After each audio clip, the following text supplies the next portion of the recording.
একটা জায়গায় আলোচনা করছেন এভাবে যে কোনো মানুষকে মুসলমান না হয়ে কবরে যেতে নিষেধ করেছেন। কথা বলেন ঠিক কিনা? আজকে যিনি আমাদের সামনে কথা বললেন আপনাদের সুপরিচিত, তাকেও মুসলমান না হয়ে কবরে যাওয়া নিষেধ। কথা কোন ঠিক কিনা? প্রত্যেকটা মানুষকে যত ব্যস্ত থাকার যত কষ্টই হোক মুমিন এবং মুসলমান হতে হবে। আল্লাহ বলছেন মুমিন মুসলমান না হয়ে মরিও না, কারণ মরার পরে বড় কঠিন। কথা বলেন ঠিক কিনা? এখন আপনারা বুঝে থাকলে আওয়াজ দেন, এই মুসলমান কি খালি আমি বক্তা আর এই ভাইজানের হতে হবে আর বাকি সব লোকজন মুসলমান বাহিরে থাকবে নাকি? আওয়াজ দিয়ে বলেন বাহিরে থাকবে, আরো জোরে বলেন বাহিরে থাকবেন। সবাইকে মুসলমান হতে হবে। কথা বলেন ঠিক কিনা? মুসলমান হতেই হবে, মুসলমান হওয়া ছাড়া কোনো উপায় নাই। মুসলমান হওয়াই লাগবে, মুসলমান হওয়া ছাড়া কোনো উপায় নাই। কথা বলেন ঠিক কিনা? অতএব মুসলমান হতেই হবে।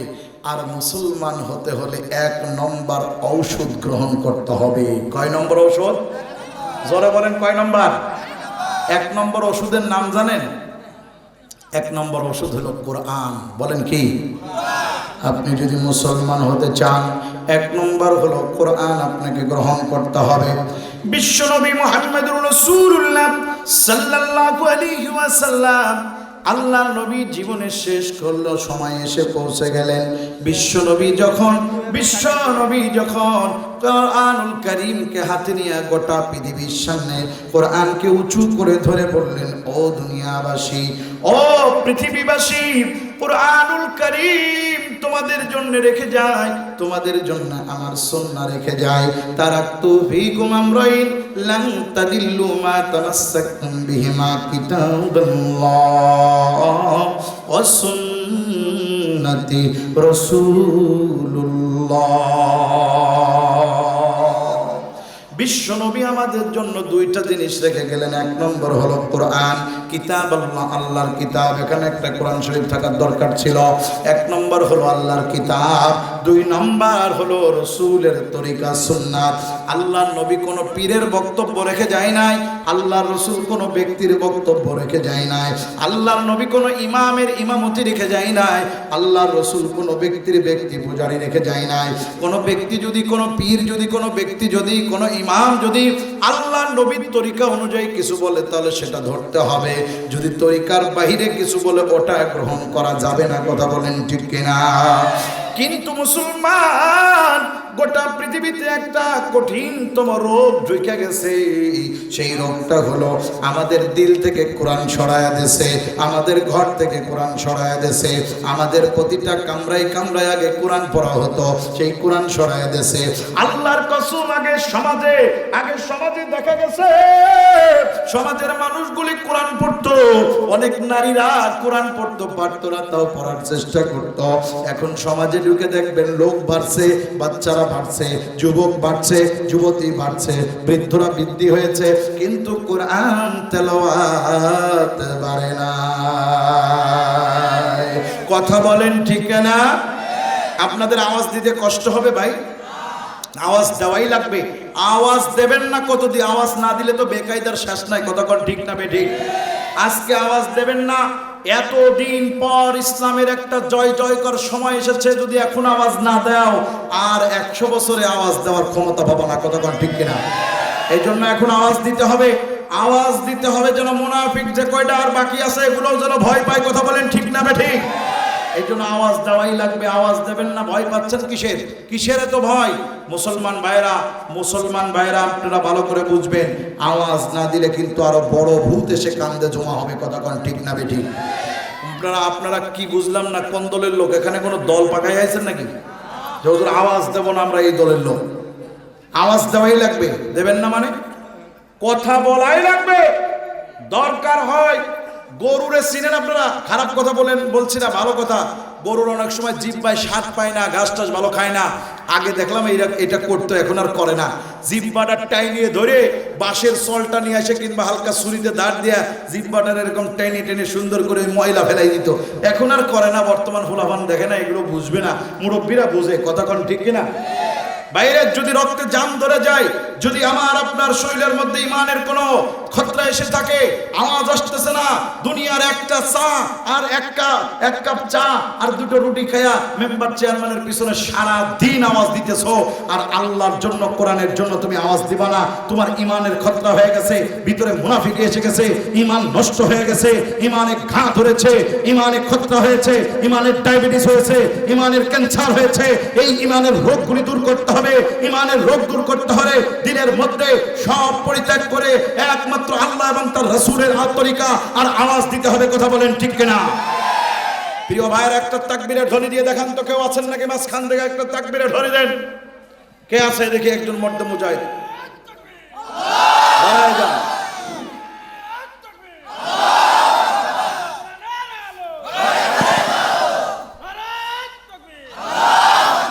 ভাইরা আমার, আওয়াজ দিতে হবে। কথা বলেন ঠিক কিনা? তাহলে এই সমাজের বুকে মানুষগুলি যদি ইসলামের পথে আসতে চায়, আসতে হয়, ইমান নিয়ে কবরে যেতে হয়, যদি খাঁটি মুসলমান বানাতে হয়, তাহলে 1 নম্বর ঔষধের নাম হলো কোরআন ধরতে হবে। কথা কোন ঠিক কিনা? কোরআনকে আপনারা ধরেন? কোরআন ধরে না। এই সমাজের মানুষ ইসলামী আন্দোলন চায়, বড় বড় মাহফিল হবে, বক্তাদের পকেট গরম হবে, কোনো সমস্যা নেই। আল্লাহর কসম, এই সমাজে ইসলাম প্রতিষ্ঠা হবে না। ইসলাম প্রতিষ্ঠা করতে হলে আপনাকে কোরআন ধরতেই হবে, কোরআন পড়তেই হবে, কোরআনের কাছে যেতেই হবে। কারণ একমাত্র রেখে যাওয়া 2টা ওষুধ, একটা ডোজ রাসূলুল্লাহ দিয়েছেন, তারাক্তু ফিকুম আমরাইন, 2টা নির্দেশ, 2টা বাণী রেখে গেলাম। 1 নম্বর, আমি আল্লাহ রাসূল তোমাদের বলছি, লান তাদিল্লু মা তামাসসাকতুম বিহিমা, এই 2টা জিনিস যদি তোমরা আঁকড়ে না ধরো, আল্লাহি আল্লাহি আল্লাহি, আল্লাহর কসম, মানুষগুলো লাইনচ্যুত হয়ে যাবে, মানুষগুলো লাইনচ্যুত হয়ে যাবে, মানুষগুলো ছিটকে পড়বে। নবী বলেছেন, যদি তোমরা এই 2টা জিনিস আঁকড়ে ধরতে পারো, কারোর পাপের ক্ষমতা নেই তোমাদেরকে ইমান থেকে ছুটিয়ে দেবে। কথা বলেন ঠিক কিনা? সেই 2টা জিনিসের 1 নম্বর হলো, জোরে বলেন না কেন? এই কোরআন আমাদের পড়তে হবে, কোরআন আমাদের পড়াতে হবে, কোরআন আমাদের শুনতে হবে, কোরআন আমাদের শোনাতে হবে। কোরআন ভিত্তিক জীবন, কোরআন ভিত্তিক রাষ্ট্র, কোরআন ভিত্তিক সমাজ, কোরআন ভিত্তিক ইউনিয়ন, কোরআন ভিত্তিক পরিবার, কোরআন ভিত্তিক জীবন পরিচালনা করতে হবে, তৈরি করতে হবে। কথা বলেন ঠিক কিনা? আপনারা কি চান না এই সমাজটা কোরআন দিয়ে চলুক? 3-4 জন চাই, আর বাকি সব হলো কোরআনের বিপক্ষের লোক। চান না আপনারা? মাইকালারা পর্যন্ত চাচ্ছে, আর আপনারা চান না। বেটা, তার কারণ কি? আপনারা কি চান কোরআন দিয়ে সমাজ চলুক? এই কোরআন দিয়ে সমাজ চললে পারে রাষ্ট্রের 2 টাকা যে চুরি করবে তার হাত কেটে দেওয়া হবে। তাহলে কি কাকু বাইস্ত? কথা কয় না? কাওয়া কাকু বাইস্ত? ওর হাত কেটে দেওয়া হতো না? কথা কয় না রে? ওর হাত কেটে দেওয়া হতো না? কোরআন দিয়ে জীবন চালালে আমি যদি চুরি করতাম, আমার হাত কেটে দেওয়া হতো। কতক্ষণ ঠিক কিনা? তার হাত কেটে দেওয়া হবে। বাংলাদেশের 102 বছর বসে খাওয়া টাকা চুরি হয়ে গেছে। আমি কি বানাই বলতেছি নাকি? এই যে আপনার ফেসবুক লাগবে না, খবরে দেখেন, বড় বড় পেপার পত্রিকায় সব জায়গায় এসেছে, 102টা দেশের জুন ফাইনালে বাজেট করলে যত টাকা হয়, সেই বাজেটের টাকা শেষ হয়ে গেছে। তাহলে আমি, এটা আমার আলোচনা না, রাজনীতি আলোচনা না, কিন্তু কোরআন ভিত্তিক জীবন করতে হবে। আপনারা চান কি চান না কোরআন দিয়ে সমাজ চলুক? দেখে হাত তুলে দেখান তো, কারা কারা চাই? এইরকম করে হাত তুলে হবে না তো। আমি জোর করে তোলাচ্ছি, আপনারা তাই তুলতেছেন। ইচ্ছায়, স্বেচ্ছায়, হৃদয় ভরে, অন্তর থেকে বলেন আল্লাহু আকবার। চান? আপনারা চান? সত্যি চান? তাহলে হাতটা এরকম কে? মানে অর্ধেক চাচ্ছেন, এরকম করে তোলা যাচ্ছে না। টন করে তুলবেন মর্দে মুজাহিদের মতো। আপনাদের সামনে যদি কাফের আর মুশরিকরা এসে যদি বলে এই দেশ কিভাবে চলবে, কোরআন দিয়ে নাকি ওই মানে ইংরেজ দাদা বাবুদের আইন দিয়ে, আপনারা কবি তো অর্ধেক বাপ। সেই সময় যদি সকলের আগে হাত তুলে ফেলেন আর বলেন আমরা সবাই চাই, বলবে সংখ্যাগরিষ্ঠভাবে হা জয়যুক্ত হয়েছে, হা জয়যুক্ত হয়েছে, অতএব কোরআন দিয়ে সমাজ চলবে। কথা কোন ঠিক কিনা? এখন বলেন ভালো করে বুঝে, কোরআন দিয়ে সমাজ চলবে, এটা চান কারা কারা? আল্লাহু আকবার বলেন। আলহামদুলিল্লাহ বলেন। উঁচু করে রাখেন, উঁচু করে রাখেন। 2 নম্বর, কোরআন দিয়ে ইউনিয়ন চলবে, কোরআন দিয়ে আমাদের ইউনিয়ন বোর্ড ঘর চলবে, কোরআন দিয়ে রাষ্ট্র চলবে, কোরআন দিয়ে সব চলবে। আপনারা চান তো? কিন্তু একটা জিনিস আপনারা চান না, সেটা হলো কোরআন দিয়ে আমি আপনি চলি, তাই না? হাত নামান। এটা কি চান? এটা হাতে তোলা লাগবে না, এটা মুখে বলতে হবে অন্তর থেকে, কোরআন দিয়ে আমি আর আপনি চলি। এটা কি চান? যদি চায় থাকেন, এক সপ্তাহের মধ্যে কোরআন ধরেছেন এমন কোন লোক আছেন যে হুজুর আমরা এক সপ্তাহের মধ্যে, এক সপ্তাহ, আজকে কি বার? বুধবার, গত বুধবার পর্যন্ত কোরআন শরীফ ধরেছেন, চুমো খাইছেন, এরকম লোক আছে এখানে? হাত তোলেন, হাত তোলেন, হাত তোলেন, হাত তোলেন। এই দেখেন, আমাদের সমাজের লোক কোরআন কি চাই? কোরআন ভিত্তিক জীবন চাই। তাহলে হাত তুলছে মাত্র 12 জন। তাহলে বসে আছেন কয়েকশো লোক, 12 জন কোরআন ভিত্তিক জীবন চাই। কোরআন যদি আপনি চান, কথা পরিষ্কার, কার দিলে লাগলো, কার কানে লাগলো, আর কার অন্তরে লাগলো, আর কার পিছনে লাগলো, কার সামনে লাগলো, কার পাশে লাগলো, কার মাথায় লাগলো, কার হাতে লাগলো, কার দিলে লাগলো, কার অন্তরে লাগলো, কার কষ্ট হলো, কার ভালো লাগলো, এসব আমার দেখতে দর্ব প্রয়োজন নাই।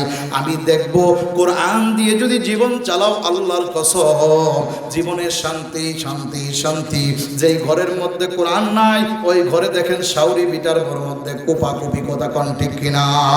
যেই বাড়ির মধ্যে কোরআন নাই, ওই বাড়ির মধ্যে স্বামী স্ত্রীর মধ্যে শান্তি নাই। যেই ঘরের মধ্যে কোরআন নাই, ওই ঘরের মধ্যে মা আর মেয়ের মধ্যে কোনো সম্পর্ক নাই। যেই ঘরের মধ্যে কোরআন নাই, ওই ঘরের মধ্যে পিতা পুত্রের মধ্যে সম্পর্ক ভালো নাই। যেই রাষ্ট্রের মধ্যে কোরআন নাই, ওই রাষ্ট্রের মধ্যে জনগণ আর রাষ্ট্রপতির মধ্যে কোনো সম্পর্ক নাই। কি করে থাকবে? রাষ্ট্রপতি শুধু এসি বাড়ি, এসি গাড়ি আর ভালো মন্দ খায়, আর জনগণ খাইলো না খাইলো কোনো খবর নাই। কথা বলেন ঠিক কিনা? আরে রাষ্ট্রপতি যদি কোরআন দিয়ে জীবন চালাইতো তাহলে কেমন হইতো? ওমরে ফারুক রাদিয়াল্লাহু তাআলা আনহুর নাম শুনেছেন আপনারা? আমি ওমরকে দেখি নাই, কিন্তু ওমরের বাড়ি গেছি। ওমর রাদিয়াল্লাহু তাআলা আনহুর পাহাড়ে ঘুরেছি। ওমর রাদিয়াল্লাহু তাআলা যেখানে ইসলাম গ্রহণ করেছে, ওই জায়গায় আমি বারবার বিচরণ করেছি। হযরতে জাবালে ওমর, এটা হলো ওমরের বাড়ি। হযরত ওমরে ফারুক রাদিয়াল্লাহু তাআলা আনহুকে আমি বারবার তার কবরে সালাম দিয়েছি। জোরে বলেন আল্লাহু আকবার।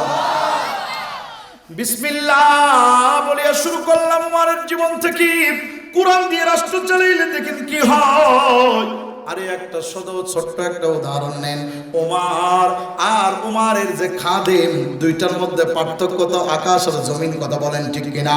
আরে খাদেম তো সে খেদমত করবে, কিন্তু ওমর রাদিয়াল্লাহু তাআলার সাথে খাদেম যাচ্ছে ইয়ামানে। ওমর রাদিয়াল্লাহু তাআলা খাদেমকে নিয়ে যাইতেছে। খাদেম 5 কিলোমিটার হেঁটে ওমরের ঘোড়া টেনে টেনে নিয়ে যাইতেছে। ওমর এবার 5 কিলোমিটার হেঁটে এবার খাদেমকে টেনে নিয়ে যায়। একবার ওমর নিচেই, একবার খাদেম উপরে, একবার খাদেম নিচেই, একবার ওমর উপরে। এইভাবে পালাক্রমে যাইতে যাইতে যাইতে যাইতে যাইতে যাইতে এ দুনিয়ার মুসলমান, একবার এই যে মাহফিলে ঢুকলাম, এই জায়গাটা ওমরের পড়ে গেছে। ইয়ামানের মধ্যে যখন ঢুকছে সীমান্তে, তখন ওমর নিচে আর খাদেম উপরে। লোকজন তো ওমরকে দেখে নাই, ওমরের গল্প শুনেছে। সবাই এসে সোয়ারের উপরে যে সোয়ারি হয়ে আছে, ঘোড়ার উপরে তার সাথে মুসাফা করতেছে, তার পাও ধরে টানতেছে, হুজুর নিচেই নামেন, হুজুর নিচেই নামেন। একটা উঁচু টুল দিয়ে দিলাম। হযরত ওমর মিসকি হাইজা বলে, আরে ইসলাম কত সৌন্দর্য। হযরত ওমরের দিকে তাকাইয়া, আরে উসমান, হযরত ওমরের দিকে তাকাইয়া গোলাম ডাক দিয়ে বলে, আরে আমি উমর না, উমর তো লাগামওয়ালা, উমর তো লাগামওয়ালা। লোকেরা তো থক হয়ে গেছে, চুপ হয়ে গেছে। এটা কি করে হয়? উমর তো থাকার কথা ছিল উপরে, তুমি কেন উপরে? রাগ করতেছে। উমর বলে, না না না, রাগ করিও না, উনিও মানুষ, আমিও মানুষ। ও শুধু কষ্ট করবে আর আমি উপরে থাকবো, এটা ইসলাম চাই না। আর ইসলাম বলে আমিও মানুষ, উমরের খাদেমও মানুষ। দাও খোদা দাও এমন একটি দেশ আমাকে দাও, যেথা বঞ্চিতরা থাকবে না কেউ, শুনবে কথা সাগরের ঢেউ, বঞ্চিতরা থাকবে না কেউ, শুনবে কথা সাগরের ঢেউ। এমন একটি দেশ আমাকে দাও, দাও খোদা দাও, এমন একটি দেশ আমাকে দাও, যেথা বাদশা চরে উটের পিঠে, গোলাম চলে পায়ে হেঁটে, আবার বাদশা চলে পায়ে হেঁটে, গোলাম চরে উটের পিঠে।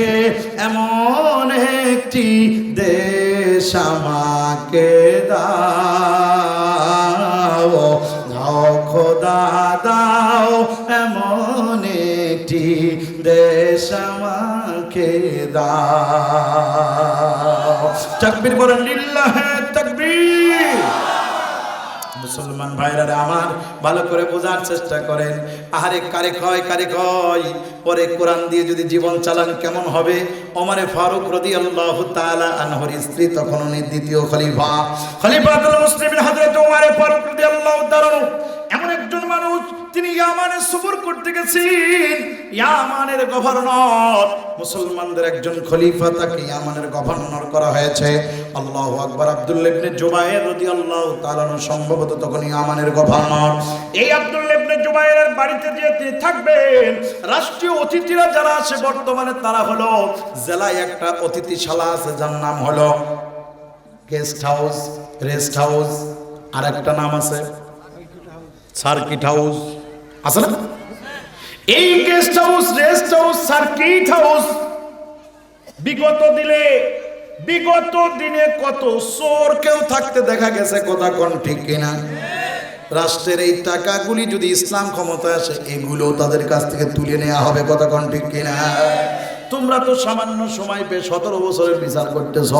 আল্লাহর কসম, রাষ্ট্রীয়ভাবে যদি ইসলাম ক্ষমতায় যায়, তাহলে একদম 71 থেকে শুরু করে এ পর্যন্ত যাবতীয় বিচার হবে।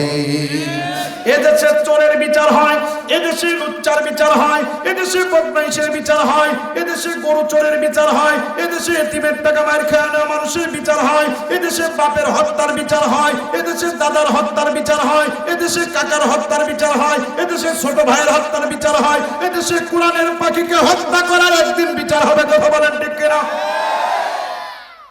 বিচার একদিন হবেই। কষ্ট হচ্ছে আপনাদের? মুসলমান ভাইরা, শুধু তাই নয়, এবার হযরত ওমর ফারুক রাদিয়াল্লাহু তাআলা গেলেন সার্কিট হাউসে, বাদশা যে জায়গা থাকে। যাওয়ার পর যাইয়া দেখে সার্কিট হাউসে দরজা বন্ধ। সর্বনাশ, সার্কিট হাউসের দরজা বন্ধ। ওমর এসে গেছে। আর আমরা তো আসার আগে গাছপালা সব তরুলতা পর্যন্ত রঙিন করে দেওয়া হয়, গাছের গোড়া সাদা লাল, কত কিছু করি, কার্পেট টার্পেট পাইজি। আগেই 50 প্রকারের রান্না টান্না করি, একদম ঘ্রাণ উঠতেছে মোটে এখানে, কথা কয় না? হযরত ওমর ফারুক যা দেখলেন সার্কিট হাউসের দরজা তালা মারা, অবাক হয়ে গেলেন।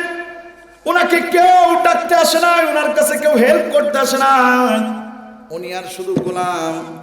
আল্লাহু আকবার। উনি একটা পদ্ধতি নিলেন, নিজের জামা কাপড়গুলো খুলে ফেললেন, সাধারণ ফকিরের একটা বেশ ধারণ করলেন। ওনার মাথার মধ্যে যে কাপড় ছিল, কাপড়টা দিয়ে মহিলাদের মতো একটু নিজের চোখ দুইটা বাকি সব ঢেকে ফেললেন। কারণ কি? যারা আমি ইসলামী রাষ্ট্র প্রজাতন্ত্রের দায়িত্ব দিয়ে পাঠাইছে, সেই লোকটাকে পালন করতেছে কিনা দায়িত্ব একটু দেখে আছি। এক পর্যায়ে হযরত ওমর ফারুক রাদিয়াল্লাহু তাআলা দেখার উদ্দেশ্যে চুপ করে এক জায়গায় অপেক্ষা করলেন। কিছুক্ষণ পরে, প্রায় 1-2-3 ঘন্টা পর, যখন সূর্য অস্ত যায়, এমন সময় একজন লোক আরে ঘোড়ায় চুরে লাগাম টানতে টানতে খটখট খটখট করে দৌড়ায় দৌড়ায় তার হাউজের কাছে আসলো। নিজের মাজার থেকে একটা চাবি নিয়ে সুন্দর করে সার্কিট হাউসের দরজা খুলে ভিতরে প্রবেশ করলো। ভিতরে প্রবেশ করার পর আস্তে করে কি যেন করতেছে, আর দূর থেকে ওমর তাকায় তাকায় দেখতেছে। দোস্তরে এক পর্যায়ে হযরত ওমর তাকায় যা যা দেখার দরকার দেখে ফেললেন। ভিতরে ঢোকার লোকটার উদ্দেশ্যে ওই দরজার কাছে দাঁড়ায় হযরত ওমর বললেন, আসসালামু আলাইকুম ইয়া আহলাল বাইত। ও বাদশা নামদার, আপনি কি আছেন নাকি? আমি দূর থেকে এসেছি, আমার একটু অতিথিশালায় জায়গা দেওয়া যায় কিনা? বাদশা নামদার বললেন, আহলাল বাইতকে সালাম দেওয়া হয়েছে। সালামের জবাব দিয়ে বললেন, আসেন আসেন, ভিতরে আসেন, আসেন ভিতরে আসেন। ভিতরে ঢুকতে দিলেন, বাজদের একটু বসতে দিলেন। বসতে দেওয়ার পর বাদশা নামদার তাকায় দেখে ওমর, বাদশা নামদার একটা ছোট্ট থলির মধ্য থেকে 3-4টা শুকনা রুটি বের কইরা একটা পাত্রের মধ্যে পানি দিয়া পানির মধ্যে ভেজাইল। ভেজানোর পর দোস্তরের সাদা রুটি আর নরম গরম রুটি খাইতে বড় মজা, কিন্তু রুটি যদি চিমড়ে হয়ে শুকায় যায় দাঁতেও সেটারে সুন্দর করে খাইতে পারে না, জিহ্বায় কষ্ট পায়। বাদশা তাকায় দেখতেছে ওমর বাদশা করে কি, রুটি যখন একটু পানির মধ্যে ফুলে গেল, রুটিটারে পানি সেকাইয়া আস্তে আস্তে করে একটু লবণ ছিটা দিয়া খায়। আর বলে, বাদশা ডাক দিয়া বলে, অগো অতিথি, খাবার তেমন নাই, আল্লাহর পক্ষ থেকে দায়িত্ব এসেছে, আমি এই দেশের দায়িত্ব পালন করি, যা আছে আছো 2 ভাই ভাগ করে খাই। হযরত ওমর ডাক দিয়ে বলে, অতিথি কি তুমি একটু ভালো খাবার তো দিতে পারো? বলে, না এটা খাবো কি, যা আছে তাই খাই। অতিথি ভাই আপনি খাবেন, আমি খাবো, আসেন 2 জনে খাই, মাত্র 2টা রুটি আছে, ভাগাভাগি করে খাই। বলে, 1টা 2টা 3টা 5টাতেও তো আমার হবে না। বলে, হোক আর না হোক বিসমিল্লাহ বলে খান, বরকত দেওয়ার মালিককে। অতিথি কেউ না, খলিফাতুল মুসলিমিন আমিরুল মুমিনিন হযরত ওমর ডাক দিয়ে বলে, ডাক দিয়ে বলতেছে, ও কলিজার টুকরা বাদশা নামদার, আপনি কার হুকুমে এই দেশে আইছেন? বলে, আমি আল্লাহর হুকুমে আইছি, তবে আমারে পাঠাইছে হযরত ওমর। বলে, ওমরের সাথে কতদিন দেখা হয় না? ডাক দিয়া বলে, আজকে থেকে প্রায় 1-2 বছর হয়ে গেল, 1.5 বছর হলো দেখা হয় না। বলে, ওমর কি একটু খোঁজ নাই না যে আপনি এইরকম কষ্ট জীবন যাপন করতেছেন? আরে ডাক দিয়া বলে, ওমরের খোঁজ নেওয়া লাগবে না, ওমরের মালিক খোঁজ নিলেই চলবে। এক পর্যায়ে হযরত ওমর নিজের পোশাকটা খোলা দাঁড়ায় বলে, এ আমিরুল মুমিনিন, ইয়ামানের গভর্নর, দেখো তো আমারে চেনা যায় নাকি? আমিরুল মুমিনিন ইয়ামানের গভর্নর হযরতে আবু বকর, হযরতে উমর, হযরতে আলী, হযরতে উসমান, হযরতে মুয়াবিয়া, এভাবে করে যারা আল্লাহর রাস্তায় আল্লাহর দ্বীনের কোরআনের বাস্তবায়নের কাজ করেছে, এই মানুষগুলো কখনো নিজের দাম নেয় নাই। আমিরুল মুমিনিন তাকায় দেখে আরাক আমিরুল মুমিনিনের দিকে, আপনার চেহারাটা এমন কেমন করে হইল? বলে, আমি আপনাদের পরীক্ষা করার জন্য এই ঘরে তালা মারা ছিল, জানতে চাই কোথায় গেছিলেন, কি অবস্থা। বলে, আপনি আমার দায়িত্ব দিয়েছেন ইসলামী প্রজাতন্ত্রের ঘরে ঘরে গিয়ে পৌঁছে দেওয়া। একটা কুকুর যদি না খেয়ে থাকে, কিয়ামতের দরবারে আল্লাহর কাছে আমার বিচার হবে।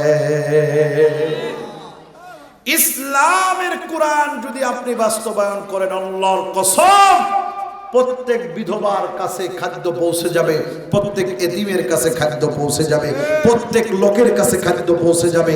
কেউ খাবে কেউ খাবে না, তা হবে না, তা হবে না। কথা বলেন ঠিক কিনা? সকল ধনীর কাছ থেকে রাষ্ট্র আদায় করবে যাকাত। ইসলাম যাকাত ভিত্তিক সমাজ গড়ে তুলবে। সুবহানাল্লাহ বলেন। একটা মানুষ না খেয়ে থাকবে না। বিশ্বাস করেন, এই গ্রামের 10 জন লোক কর দেয় না সরকারের, অথচ জাকাত ব্যবস্থা আজকে চালু করে, কালকে আমি হাকিমপুরকেও জাকাত দেওয়া লাগবে। কতক্ষণ ঠিক কিনা? এত টাকা কামাই করতেছো, মাহফিল থেকে জাকাত দিবা না? আন্দাজে কথা কয়টা মাহফিল করছো, কোন কোন মাহফিল করছো, নম্বর সহ দাও। কমিটির কাছ থেকে জিজ্ঞাসা করবো হুজুর কত পাইছে, রাস্তায় যাতায়াত কত, গাড়িতে খরচ হয়েছে, আপনার ফ্যামিলি চলতে কত খরচ হয়েছে, সব খরচ পড়ে 1 বছর পর কয় টাকা আপনার মায়ে ডানি দাঁড়াইছে, এর জাকাত দিয়ে কতক্ষণ, ঠিক কিনা? শুধু নিয়ে যাবা ঢাকায় 25 তলা বাড়ি করবা, এত সহজ নাকি? কথা কয় না রে ভাই, এত সহজ? জাকাত ভিত্তিক রাষ্ট্র হলে আমিও জবাবদিহিতার আওতায়, জাকাত ভিত্তিক রাষ্ট্র নাই, আমারও জবাব নাই। কথা কন ঠিক কিনা? কোরআন ভিত্তিক রাষ্ট্র গড়ার দরকার আছে না নাই? এই কথা বললে অনেকেই আজকাল বুঝতেছি না, কথা বললে পরে মানে যশ পাচ্ছি না। অনেকেই ভাবতেছে হুজুর কোনে যাচ্ছে, কোন লাইনে যাচ্ছে, কি যেন বলতে যাচ্ছে। আল্লাহর কসম, খালি ঘটনা বলার নাম ওয়াজ মাহফিল না। কোরআনে হাজার হাজার দিক রয়েছে যেগুলো মহাসত্য। আল্লাহ নিজে বলছে এটা আলোচনা করবা, এটা আলোচনা করবা। ওইগুলো যদি আপনারা আলোচনা না করেন আর না শোনেন, আল্লাহর কসম আমার জিভে আগে কাটবে, তারপর আপনাদের কানের উপরে চাটি মারবে আল্লাহ। বলবে যে হুজুরির দিয়ে কেন বলিসনি, বলাস নাই, আর তোরা কেন শুনিসনি? শুধু তেল মারা 2-4টে ঘটনা কবেন, লোকেরা ওরে বাবা হাকিমপুরে আজকে ফাটাই দিয়ে গেছে মনে গেলে। এর নাম কি ওয়াজ নাকি? কথা কর না। তাহলে আল্লাহ তাআলা বলছেন ইয়া আইয়ুহাল্লাযীনা আমানুত্তাকুল্লাহ, হে ঈমানদাররা নিশ্চয় আল্লাহকে ভয় করো। হাক্কা তুকাতিহি, ভয়টা করবেন কতক্ষণ? 1 ঘন্টা। মাহফিল শুনবেন 1 ঘন্টা, ভয় করবেন 1 ঘন্টা, এরপরে যা খুশি তাই করবেন, তাই নাকি? ভয় করব কতক্ষণ? হাক্কা তুকাতিহি, যতক্ষণ পর্যন্ত না হক প্রতিষ্ঠা হয়। হক প্রতিষ্ঠা কখন হবে? যখন আমাদের চোখ বন্ধ হয়ে যাবে, অর্থাৎ মহাসত্য হলো মৃত্যু। কথা বলেন ঠিক কিনা?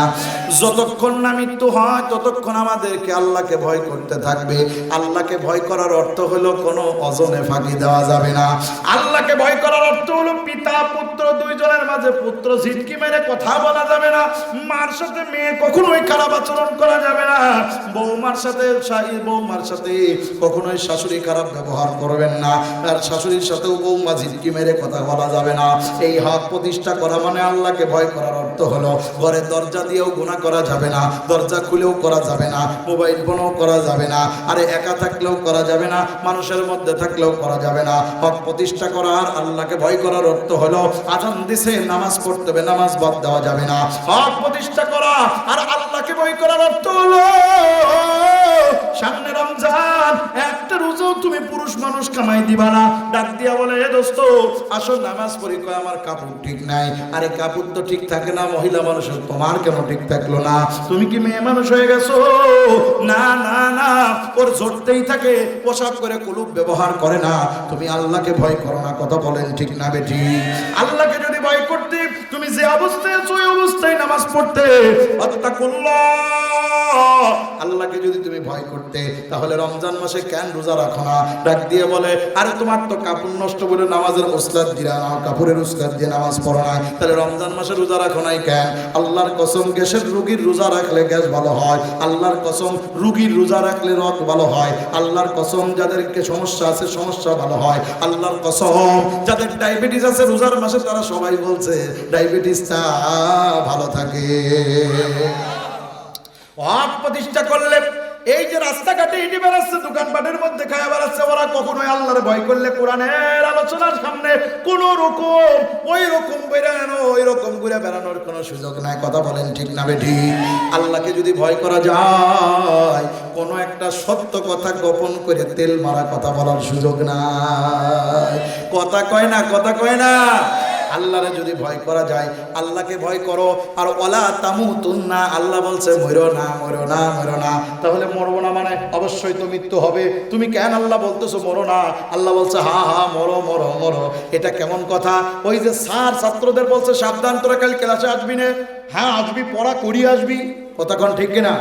আর যেটা আসবি না তার পিঠে সালা বেঁধে আসবি। কথা কোন ঠিক কিনা? আল্লাহ এরকম কথাই বলছে, মরা তো লাগবে, কিন্তু মরিস রে বান্দা ইমানদার না হয়ে, মুসলমান না হয়ে। কথা বলেন ঠিক কিনা? মুসলমান কতটুকু হতে হবে ভালো করে বোঝেন। মুসলমান হতে হবে একটা লোক হঠাৎ করে মশায় কামড়ায় তার সমস্ত শরীর ফুলে ফেললো। ওই লোক কি করলো, মশায় কামড় খেয়ে পরের দিন ওই চার দোকানে বসে লোকেরা বলতে তোমার মুখের মধ্যে মশার কামড়ের দাগ। বলে দোস্ত রে, এখন তো শীতকাল যাবে যাবে ভাব, মশা প্রচুর আমার বাড়ি কামড়াইতেছে, পাটের জাগ দেয় অনেক সময়, দেখেন না মশায় মশা। দোস্ত তাহলে একটা কাজ করো, সেটা হলো মশারি কিনে মশারি পেতে ঘুমাও। দোস্ত কি করেছে, কোনোদিন মশারির মধ্যে ঘুমায় না, এই যে পাও পর্যন্ত নাভি পর্যন্ত মশারির মধ্যে দেশে আর অর্ধেক বাইর করে রাখছে। অনেকে আছে দেখেন না, বোরকা পড়লি নাকি তাদের ভাব ছুটিয়ে যায়, কয় যে নিঃশ্বাস পাচ্ছে না, বাবা অক্সিজেনের অভাব আছে না এরকম আল্লাহর ওলি? অনেকে আছে মশারির মধ্যে যায় মানে অক্সিজেনের অভাব হয়ে যায়, এরকম ভাবে অনেকেই। না না না, যে লোকটা অর্ধেক মশারির মধ্যে দিল অর্ধেক বাইরে দিল, এই লোকটা অর্ধেক ঢুকছে না পুরা ঢুকছে? জোরে কম। পরের দিন লোকেরা বলে দোস্ত আরো নতুন নতুন কামড় দেখতেছি, কারণ কি? বলে দোস্ত মশারি কাট পান নিয়ে আসছি, পাচ্ছি, শুইছি, কিন্তু দোস্ত অর্ধেক ঢুকেছিলাম আর অর্ধেক বাইরে ছিল। কয় ও সর্বনাশ, এরকম করলে হবে না, পুরাটাই তোমারে ঢুকতে হবে মশারির মধ্যে। লোকটা পরের দিন ঢুকলো, ঢুইকা কি করছে, নিজের এক হাত মশারির বাইরে রাখছে আর নিজে ভিতরে ঢুকছে, এই হাতটা পুরাই কামড়াইছে। লোকেরা জিজ্ঞাসা করে দোস্ত তাও হবে না, এক আঙ্গুলও বাইরে রাখা যাবে না, একটা চুলও বাইরে রাখা যাবে না, এমনকি মশারি যে জায়গা গুজবা তার থেকেও ভিতরে একটু বাইরে দাঁড়াবা, যেন একটা হাতও সুইটা মশারির ওই জায়গা না যায়। আর যদি মশারির সাথে লেগে যায় তাহলে ওরা ওই দিক দিয়ে ড্রিল মেশিন দিয়ে ভিডিও করবে। কথা কয় না রে? এ মুসলমান, ঈমান আর ইসলামের ভিতরে এমন ভাবে ঢুকতে হবে যেন 1 ইঞ্চি ফাঁকা না থাকে। কথা বলেন ঠিক কিনা? 1 ইঞ্চি বাইরে থাকলে হবে না। আল্লাহর কসম, কিয়ামতের দিন অনেকের হাতের ফিঙ্গারটা ইসলামের বাইরে সিল মারেছে, এটা দেখা যাবে। কথা কন ঠিক কিনা? কথা কয় না? এটা করে বলে এর বিপক্ষে গেল না। আপনি ভাবছেন কি মশারির মধ্যে যেমন পুরো ঢুকতে হয়, এর চেয়েও হাজার হাজার গুণ বেশি বলছি, সেটা হলো আল্লাহর দিনের মধ্যে আপনাকে পূর্ণাঙ্গ ঢুকতে হবে। দিলের দিক থেকে ঢুকতে হবে, ইমানের দিক থেকে ঢুকতে হবে, কোরআনের দিক থেকে ঢুকতে হবে, চোখের দিক থেকে ঢুকতে হবে, অঙ্গ প্রত্যঙ্গের দিক থেকে ঢুকতে হবে। আপনার কলব ঢোকে নাই, আপনি ঢুকছেন, আপনি মুনাফিক। কলব ঢোকে নাই, আপনি ঢুকছেন, আপনি মুনাফিক। ইসলাম কত বড় চিন্তা ভাবনা করে কথা কইছে দেখছেন? একজন মশারির মধ্যে ঢুকছে কিন্তু তার অন্তরটা বাইরে হবে না। আল্লাহ বলছে তোর অন্তরও ঢুকতে হবে, তুই নিজেও ঢুকতে হবে। কথা কোন ঠিক কিনা? ইসলামের মধ্যে পূর্ণাঙ্গ ঢুকতে হবে। পূর্ণাঙ্গ যদি ঢোকা যায় তাহলে আপনি হবেন একজন মুমিন, একজন মুসলমান। সুবহানাল্লাহ। তাহলে পূর্ণাঙ্গ ইসলামে কেমনে ঢোকে দেখেন, কষ্ট পায়েন না ভাই। আব্দুল্লাহ বিন সালাম রাদিয়াল্লাহু তাআলার নাম শুনেছেন? আমি এই যে এই মাসের 8 তারিখে, আজকে কয় তারিখ? 29 তারিখ। এই মাসের 8 তারিখে আব্দুল্লাহ বিন সালাম রাদিয়াল্লাহু তাআলার বাড়ির পাশ দিয়ে হেঁটে যাচ্ছিলাম। আব্দুল্লাহ বিন সালাম রাদিয়াল্লাহু তাআলা যে গোত্রের লোক সেটা হলো সালাম গোত্র। এই বনু সালামার পাশ দিয়ে কুবা মসজিদে যাচ্ছি, হঠাৎ করে বনু সালামার কথা মনে পড়ে, ওহো এইটা না আব্দুল্লাহ বিন সালাম রাদিয়াল্লাহু তাআলার গোত্র। এক পর্যায়ে মনে পড়ে গেল আব্দুল্লাহ বিন সালাম রাদিয়াল্লাহু তাআলা ইসলাম গ্রহণের সেই ইতিহাস। এই লোকটা কেমন ছিল দেখেন। তাওরাত, জবুর, ইনজিল, পূর্বের আরো অনেক ধর্মগ্রন্থ সহ তিব্বে ইলম, স্বর্ণ তৈরি করার এলেম জানত। সুবহানাল্লাহ বলেন। এবং অসুস্থ রোগীকে সুস্থ করার এলেম জানত। ডাক্তার, খুব জ্ঞানী গরু ব্যক্তি, দাড়িগুলি পাকা, মাথার চুল পাকা, একজন ব্যক্তি, বিচক্ষণ ব্যক্তি আব্দুল্লাহ বিন সালাম। নবীজি মক্কা থেকে চলে আসছে মদিনায়, উনি জানার পরেও নবীর কাছে যায় নাই, ঈমান আনে নাই। নবীর কাছে খবর গেছে, হুজুর এই শহরে একটা লোক আছে খুব জ্ঞানী, এটা খবর দিয়েছে কেনা? যারা বলেন কে খবর দিয়েছে? আল্লাহ দিয়েছে। একজন লোক আছে খুব জ্ঞানী কিন্তু ভদ্র, আপনার বিপক্ষে যায় না তবে আপনার পক্ষেও আসে না। ভালো কথা। নবীজি ইসলামের কাজ করছেন। একদিন হঠাৎ করে রাতের অন্ধকারে আব্দুল্লাহ বিন সালাম নবীজির ঘরের দরজায় এসে বললেন, হুজুর আমি উপস্থিত। হুজুর বললেন কে? বলে আব্দুল্লাহ বিন সালাম। আল্লাহ নবী বললেন, আব্দুল্লাহ বিন সালাম কি চাও আমার কাছে? আব্দুল্লাহ বিন সালাম বললেন, হুজুর আমি মুসলমান হতে চাই। রাসূলুল্লাহ দরজা খুলে দিলেন, ভিতরে এসে বসলেন। আল্লাহ নবী বললেন, আমার কাছে যত মানুষ ঈমান আনছে আমি কাউকে 1 মিনিট দেরি করিনি, সাথে সাথে ঈমান দিছি। সুবহানাল্লাহ। ও আব্দুল্লাহ বিন সালাম, তোমার ক্ষেত্রে এই রকম হবে না, তোমার ক্ষেত্রে উল্টা হবে। আব্দুল্লাহ বিন সালাম ডাক দিয়ে বললেন, হুজুর তা আবার কেমন কইরা হয়? হুজুর বললেন, সেটা আমি তোমাকে দেখাবো। তুমি কি আসলে আসলে ঈমান আনতেছো না আমাকে পরীক্ষা করতেছো? আব্দুল্লাহ বিন সালাম বললেন, হুজুর অন্তর থেকে আমি আপনার দরবারে কোনোদিন আসতাম না, কিন্তু দিলের মধ্যে আমার বুঝাইছে আপনার চরিত্র সম্পর্কে আমি মানুষের কাছে খবর নিচ্ছি। এ দোস্ত, একজন স্কুলের স্যারকে এত সহজে ঠগাইনো যায় না, কারণ সে যে কয় টাকা বেতন পায় ওই কয় টাকা দিয়ে সংসার চালায়, ওর মধ্যে আরো বাঁচায় রাখে, ওর মধ্যে ছেলে মেয়ের লেখাপড়া শিখায়, ওর মধ্যে দিয়ে আরো সামনের জীবনে কেমন করে ভালো থাকবো তার স্বপ্ন দেখে। কথা কোন ঠিক কিনা? বাজারে গেলে মাছটাও দেখে শুনে কেনে। এই জন্য অনেকে স্কুলের স্যারদের বকিল বলে। না না, এ লোক বকিল না, বরং সে লোক বুঝিয়ে শুনে পথ চলে, এ লোকরে বকিল বলা যায় না। কথা কোন ঠিক কিনা? বকিল হলো সেই লোক যে লোক প্রয়োজন মিটায় না, প্রয়োজন মিটায় না। আপনার কি দরকার ছিল? 1 গ্লাস পানি খাওয়ার দরকার ছিল, ওই লোক 1 ঢোক খেয়ে ধুয়ে দেওয়ার কয় না, খাবো না। এ লোক হলো বকিল। কি বলেন? এই লোক হলো বকিল। প্রয়োজন যার মিটাই সেই হলো ধনী। সুবহানাল্লাহ।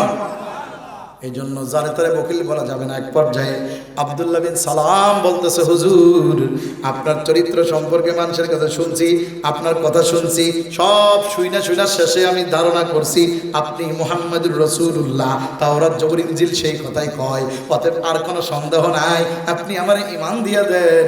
রাসূল বলে, এত সহজে না, তোমাকে আরো একটু ঈমান আনার আগে পরীক্ষা হবে। কি পরীক্ষা? আপনারা কি পরীক্ষায় কোনোদিন পড়েছেন? হ্যাঁ, আমি হাকিমপুরি কোনোদিন পরীক্ষায় পড়েছি, ইমানের পরীক্ষায় পড়ছি? কি আর ইসলামের কথা কোন আপনারা? পরীক্ষায় আসলে তো হাজার হাজার মানুষ ফেল হয়ে যাবে। ইসলাম ইমান আনতে গেলে 1 নম্বরে পরীক্ষা দিতে হবে, এটা 100 দেওয়াই লাগবে। 2-1 জন বাঁচতে পারে পরীক্ষা থেকে, বাকি সকলকে পরীক্ষায় আসতে হবে। নবীদেরকে পরীক্ষা দেওয়া লেগেছে, করাত দিয়ে ফেরে ফেরে, পাও দিয়ে করাত 2 খণ্ডিত করে ফেলেছে, এমন পরীক্ষা দেওয়া লেগেছে। একদম তাজা আগুনের মধ্যে ইব্রাহিম নবীকে ফেলে দেওয়া হয়েছে, একদম তাজা মাছের পেটে হযরত ইউনূস নবীকে চলে যাওয়া লেগেছে, হযরতে জাকারিয়া আলাইহিস সালামকে করাত দিয়ে ফেলে দেওয়া লেগেছে। শুধু তাই না, আদম নবী থেকে শুরু করে মুহাম্মদ সাল্লাল্লাহু আলাইহি ওয়াসাল্লাম পর্যন্ত কোনো নবী নাই যে পরীক্ষায় পড়ে নাই, এবং নবীর উম্মতরা পরীক্ষায় পড়েছে। মূসা আলাইহিস সালামকে তার উম্মতকে নিয়ে সাগর পাড়ি দেওয়ার পরীক্ষায় ফেলানো হয়েছিল। শুধু তাই নয়, ভিটে মাটি ছেড়ে দিয়ে হিজরতের পরীক্ষা তো সবার জন্যই ছিল। কথা বলেন ঠিক না বেঠিক? আপনি আর আমি কয়টা পরীক্ষায় পড়েছি? একটুকুনি মশায় কামড় মারলে আরে বাবা মরে, তোমার নামে একটুখানি একটা কেস বেরিয়েছে তাই বলে তুমি একদম মরিয়ে যাচ্ছ মোটে গেলে। ইসলামের জন্য পরীক্ষা যত হবে, ওই যে দেখেন না, সোনা যত জ্বালাইয়ে ঠিক করে তত সোনা 1 নম্বর হয়। কথা কয় না? আন্দাজে হযরতে আব্দুল্লাহ বিন সালামকে পরীক্ষা নেওয়া হবে। আব্দুল্লাহ বিন সালাম, তুমি প্রস্তুত? বলে, জি হুজুর। তোমার সালাম গোত্র বনু সালাম গোত্রে যাও, যে সব নারী পুরুষকে কালকে সকালবেলা সূর্য ওঠার পর এক জায়গায় হইতে বলো। আব্দুল্লাহ বিন সালাম আরে সব লোকদেরকে এক জায়গায় হইতে বললেন, সমস্ত লোক এক জায়গায় এসে দাঁড়ায় গেল। আব্দুল্লাহ বিন সালাম রাদিয়াল্লাহু তাআলা আনহু এক পর্যায়ে বিশ্ব নবী মুহাম্মদুর রাসূলুল্লাহ তার সাথে করে নিয়ে একটা উঁচু জায়গায় দাঁড়ায় গেলেন। সব লোকজন আইছে, হাজার হাজার নারী পুরুষ, ছোট বড়, যুবক যুবতী, বৃদ্ধ বৃদ্ধা সব হাজির। আব্দুল্লাহ বিন সালামকে দেখায় রাসূলুল্লাহ বললেন, এই লোকটা কেমন লোক? গোত্রের সব লোক হাত তুলে বলল, এ লোক ভালো লোক, ভালো লোক, ভালো ব্যক্তি। আমরা মানুষ মরার পর চোর কেউ বলি কেমন লোক, যাতে বলে ভালো লোক। কথা কোন ঠিক কিনা? সমাজের মানুষের টাকা মেরে খাইছে যে, তারেও বলি কেমন লোক। আপনারা কোন ভালো লোক, কোন ভালো লোক, ওই রকম নাকি? অন্তর থেকে বলবে এটা কেমন লোক, পরে বলেন লাগে না। যদি আল্লাহ বলছেন, নবী বলেছেন, তিনজন মুমিন সাক্ষী দেয় না লোকটা ভালো ছিল, তাহলে ওই লোকটা আল্লাহর কাছে মুক্তি পেয়ে যায়। এত সহজ, কষ্ট শ্রী কেমন। এক পর্যায়ে আব্দুল্লাহ বিন সালাম রাদিয়াল্লাহু তাআলা তাকে সবাই ভালো বলল। শুধু তাই না, আল্লাহ নবী বলছেন, আবার বলছি তোমাদের কাছে সে কেমন লোক বর্ণনা দাও। লোকেরা শুরু করলো, জ্ঞানীর পুত্র জ্ঞানী, বিচক্ষণের পুত্র বিচক্ষণ, সম্মানীর পুত্র সম্মানী। কতগুলো বুঝবেন যা যা বলছে। বলছে ওনার পিতা জ্ঞানী, ওনার দাদা জ্ঞানী, উনিও জ্ঞানী। ওনার পিতা সম্মানী, দাদা সম্মানী, উনিও সম্মানী। বিচক্ষণ ওনার দাদা, ওনার পিতা, ওনার পূর্বপুরুষ, উনিও বিচক্ষণ। ওনার মতো ভালো মানুষ, সভ্য মানুষ আর আমাদের নজরে কেউ না। আর নবীর সামনে বলতেছে, নবীর প্রশংসা করে নাই, কিন্তু ওনার প্রশংসা করছে ওনার গোত্রের মানুষ। বলতেছে আব্দুল্লাহ বিন সালামকে আমরা এত ভালোবাসি, আব্দুল্লাহ বিন সালাম যদি আমাদের বলে এখানে দাঁড়ায় থাকতে, আমরা রাতের পর রাত যাবে, দিনের পর দিন যাবে, রাত আসবে দিন যাবে, দিন আসবে রাত যাবে, এইভাবে করে আসবে আর আসবে, তবু আমরা দাঁড়ায় থাকবো যতক্ষণ না আমাদেরকে এখান থেকে যাইতে বলবে। আমরা তার এত মানামানি, আমরা এখানেই দাঁড়ায় থাকবো। আব্দুল্লাহ বিন সালাম খুব খুশি হইলেন, কারণ তার গোত্রের লোকেরা নবীর সামনে তার প্রশংসা করলো। আল্লাহ নবী একদম সাথে সাথে দাঁড়ায় বললেন, তাহলে এবার বলো, এই লোকটা যদি পরে লা ইলাহা ইল্লাল্লাহ, এই লোকটা যদি পড়ে লা ইলাহা ইল্লাল্লাহ, তাহলে কেমন লোক। সাথে সাথে যারা সুনাম করলো, এখনই তারা উল্টে যায় বলল, ওর মুখে থুতু মারবো, ওর মতো খারাপ লোক নাই, ওর মতো নিকৃষ্ট লোক নাই, ওর মতো অজ্ঞ লোক নাই, ওর মতো মূর্খ লোক নাই, এই লোকের সমাজে কোনো জায়গা নাই, ওই লোকটার বাড়ি ঘর সব আগুন দিয়ে জ্বালিয়ে দেব। এখনই সবাই চলো। আল্লাহ নবী বললেন, থামো থামো থামো, তোমাদের আগুন দিয়ে জ্বালানো লাগবে না, আগে তার মুখ থেকে শোনো, সে ইমান তো এখনো আনে নাই, ইমান আনতে চায় কি চায় না। লোকেরা ডাক দিয়ে বলল, তোমার দুইটা কদম ধরি রে আব্দুল্লাহ বিন সালাম, আমাদের এতিম করে দিয়ে তুমি ঈমান আনিও না। আব্দুল্লাহ বিন সালাম ডাক দিয়ে বললেন, অসম্ভব, এই তাওরাতের কসম, এই জবুরের কসম, ইনজিলের কসম, আল্লাহর নবীর উপরে নাজিল হওয়া কোরআনের কসম, আমার জান যে সৃষ্টি করেছে ওই আল্লাহর কসম, আমার রাসূলুল্লাহ দাঁড়াইয়া আমি তাকে বুঝে শুনে একদম কারোর প্ররোচনায় না, কারোর চাপে পড়ে না, স্বেচ্ছায় আমি ঈমান আনতেছি তোমাদেরকে সাক্ষী রাইখা। কারণ আমার কবরে তোমরা কেউ যাবা না, আমার হাসরে তোমাদের কারোর খুঁজে পাওয়া যাবে না, আমার মিজানের দাঁড়িপাল্লায় আমার আমলনামা ওজন দেওয়া হবে, আমাকে ফুলচেরা টাকায় পার হইতে হবে। আমি বুঝে শুনে বলতেছি, তোমরা আমারে ভালোবাসো আর বন্ধবাসো, এতে কোনো দুঃখ নাই। এই সমাজের মানুষ আমাকে কি বললো, আমি আব্দুল্লাহ বিন সালাম দেখবো না, আমি এখনই ঈমান আনবো। আমি তোমাদেরই সাক্ষী রেখে ঈমান আনলাম, পড়ে নিলাম লা ইলাহা ইল্লাল্লাহ মুহাম্মাদুর রাসূলুল্লাহ। চিল্লাবেন আল্লাহু আকবার। আপনারা কি এই লা ইলাহা ইল্লাল্লাহ কোন জালেম বাদশার সামনে দাঁড়িয়ে বলতে পারবেন? 3 জন 4 জন 5 জন বলছে, ইনশাআল্লাহ একজন বলছে, আর বাকি জন কেডা কেডা পারবেন দেখে হাত তোলেন তো। ভাই কথা আর কাজ কিন্তু একসাথে বলতে হবে, একসাথে হবে, পারবেন? এই জায়গা যেমন বলছেন একদম জোরে জোরে বলেন ইনশাআল্লাহ। পারবেন? পারবেন? অনেকে হাত তুলতেছে না ভয়তে, যদি জালেম বাদশা এসে আমার সামনে দাঁড়ায়, জালেম বেটা কেডা, সামান্য সাওয়াল পালের ঠেলার চোটে বাঁচতে পারলে না, জালেমের গোষ্ঠী মারি। হাত নামান, জালেমে কবে আসবেনি সেদিন হাত তুলব না, সেই ভয়তে হাত তুলতেছে না। এত সুন্দর ঘটনা শোনালাম আব্দুল্লাহ বিন সালাম, পুরা সমাজের লোক একদিক সে একদিক, পুরা সমাজের লোক একদিক সে একদিক, পুরা দেশের লোক একদিক সে একদিক, এক জামানার শেষ জামানার প্রথম ভাগে অবাক করে সেই দৃশ্য, একদিকে এক মর্দ মুমিন আর অন্যদিকে সারা বিশ্ব। কথা বলেন ঠিক কিনা? এটা আমার সব আলাদা হয়ে যাক।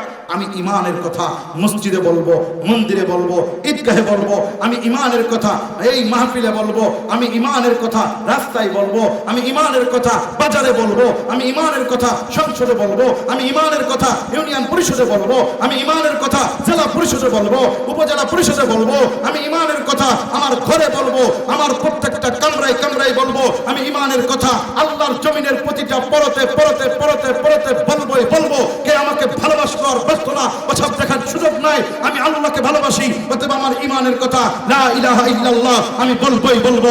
অতএব আমার সামনে যদি ফাঁসির মঞ্চ করা হয় আর আমার দড়ি যদি ঝুলানো হয় তবু ইমানকে ছাড়বো না, আমি ইমানের কথা বলবোই বলবো ইনশাআল্লাহ। কারা কারা বলবেন লিল্লাহে তাকবীর?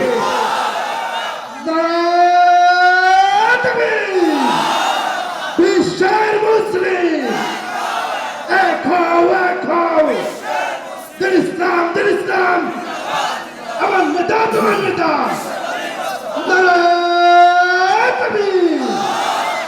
ইমানের কথা বলতে পারবেন তো ইনশাআল্লাহ? বলবেন তো? যদি আমেরিকার কোনো একটা অঙ্গরাজ্যে যান যেখানে কেউ ইসলামের কথা কয় না, সে জায়গায় যে আপনি লা ইলাহা ইল্লাল্লাহ পারবেন তো? বলেন।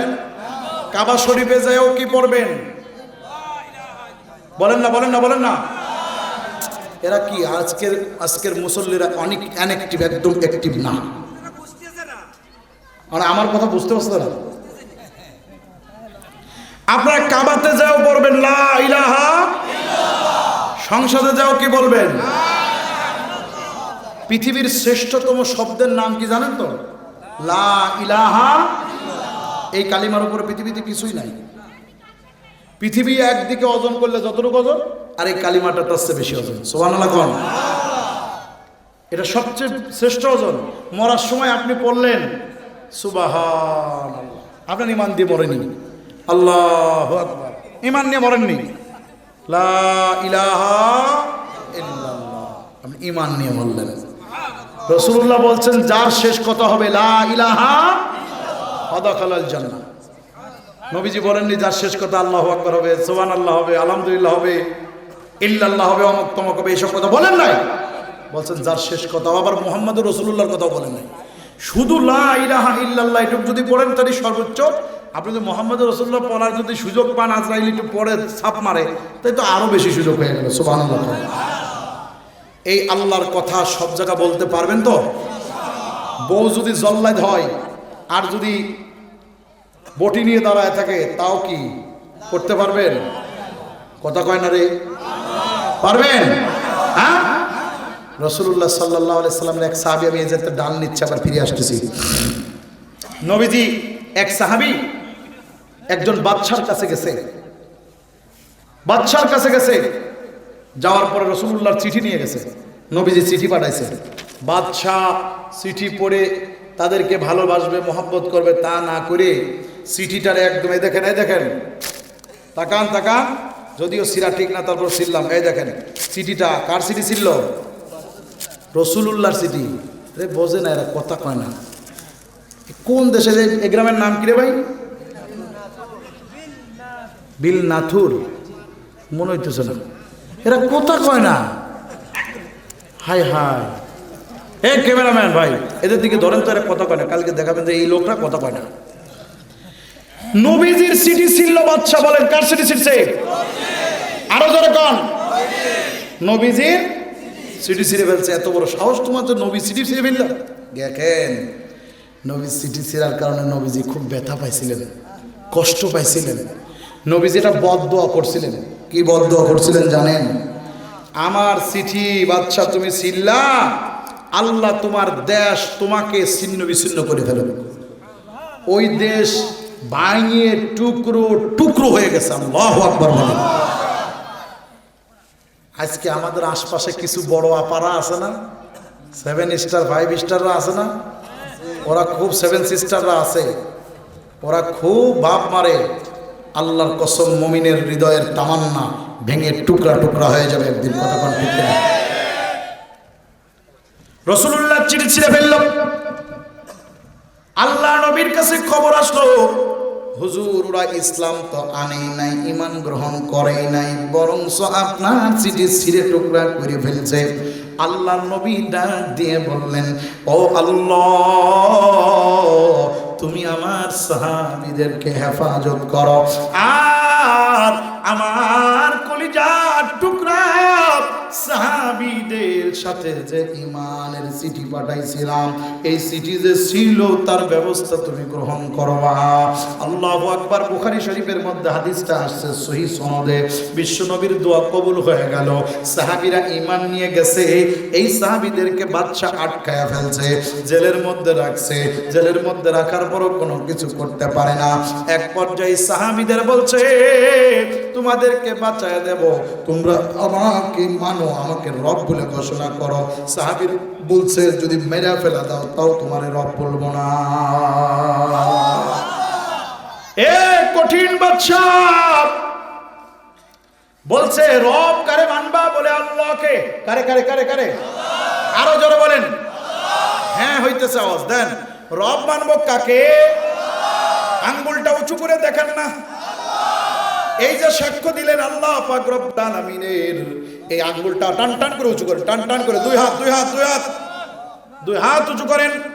এই আঙ্গুলটা উঁচু করলেন, আল্লাহু আকবার। এই আঙ্গুলটা হলো শাহাদত আঙ্গুল। উঁচু করে সাক্ষ্য দিলাম, আমার আল্লাহর ক্যামেরায় এটা ক্যামেরা বন্দী হয়ে গেল। ইনশাআল্লাহ আমাদেরকে আল্লাহ পাক এই আঙ্গুলের বিনিময়ে কাল কিয়ামতের মাঠে আঙ্গুল আমাদের পক্ষে সাক্ষী দেবে। ও আল্লাহ, উনি মাঝে মাঝে এটা টান টান করে উঠায় বলতো, রব্বি আল্লাহ, মান রব্বুকা, রব্বি আল্লাহ বলেন, মান রব্বুকা, আরো জোরে বলেন, মান রব্বুকা, আমা দীনুকা, ইসলাম, ওমা দীনুকা, ওমান নবিয়ুকা, নবীকে। এই কথা স্বীকার করেন? হাত তোলেন, হাত নামান। এবার ভালো করে বোঝার চেষ্টা করেন। বাচ্চা তাকে এত হেনস্থা করছে, তারে কষ্ট দিছে, না কয়া রাখছে, ঈমান থেকে সরাইতে পারে না, পারে না, পারে না, পারে না।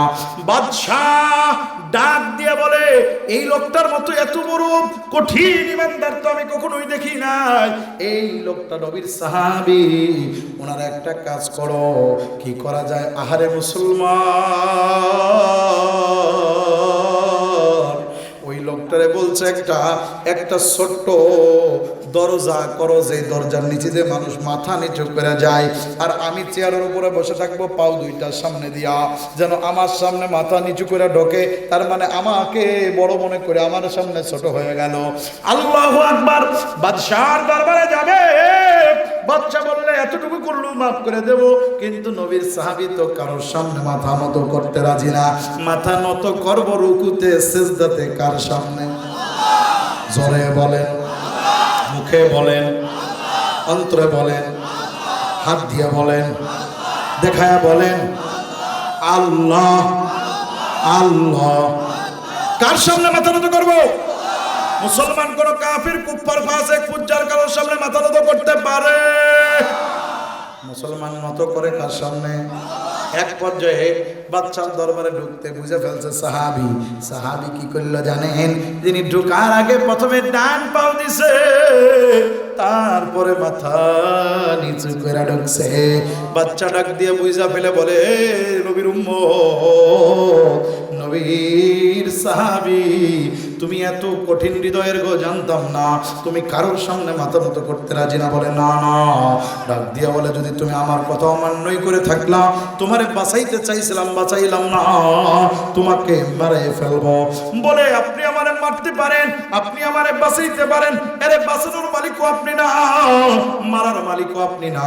আপনি মরার জন্য আপনি আমারে সহযোগিতা করতে পারেন, আপনি আমাকে কষ্ট দিতে পারেন, এটা ঠিক, কিন্তু জানের মালিক তো আল্লাহ, জানের মালিক কে? এ মুসলমান, দিলে মানে না রে, কিতাবের মধ্যে লিখেছে গো মুসলমান। আল্লাহু আকবার। এই সাহাবী তাকে ধরা হলো, পেয়াদারা এসে ধরেছে। আল্লাহু আকবার, তার জন্য বড় একটা কড়াই ভরে, নবীর সাহাবী, একদম বুখারীর বর্ণনা আসছে, সহিহ হাদিস, নবীর সাহাবীকে বড় একটা কড়াই ভরে, ওর কড়ার মধ্যে একটা তেল ঢুকানো হলো। তেল টকবক টকবক করে উঠতেছে। মারা মাছ রান্না করে, মাছ ভাজি করে, একটা তেল যদি ছুটি আছে কোথাও লাগে, ওই জায়গা টুসা পড়িয়া যায়। আরে নবীর সাহাবীকে উত্তপ্ত তেল টকবক টকবক করতে আছে। এত বড় উত্তপ্ত টকবক টকবক করতেছি। আল্লাহু আকবার। এবার বাদশা বলতেছি, একটু পানি উপর থেকে ফেলে দাও। একজন অনেক উপরে উঠে একটু পানি ফেললো। পানিটা মনে হয় যেন আগুনের ওই তেলের সাথে লাগার সাথে সাথে বাষ্প হয়ে ফস করে উড়ে চলে গেল। আরে বাদশা ডাক দিয়ে বলে, একটা ছাগলকে, জিন্দা ছাগলকে ফেলে দাও। জিন্দা ছাগলকে ফেলে দেওয়া হলো। আর নবীর সাহাবীর সামনে জিন্দা ছাগল মিনিটের মধ্যে, 1 সেকেন্ড 2 সেকেন্ড 8 মিনিটের মধ্যে পুরে কাবাব হয়ে গেল। আল্লাহু আকবার। এরপরে বাচ্চা ডাক দিয়ে বলে, তাকা, তুমি তো সবই দেখলা,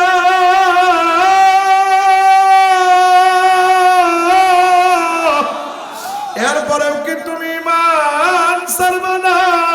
আমার সামনে মাথা নত করবা না?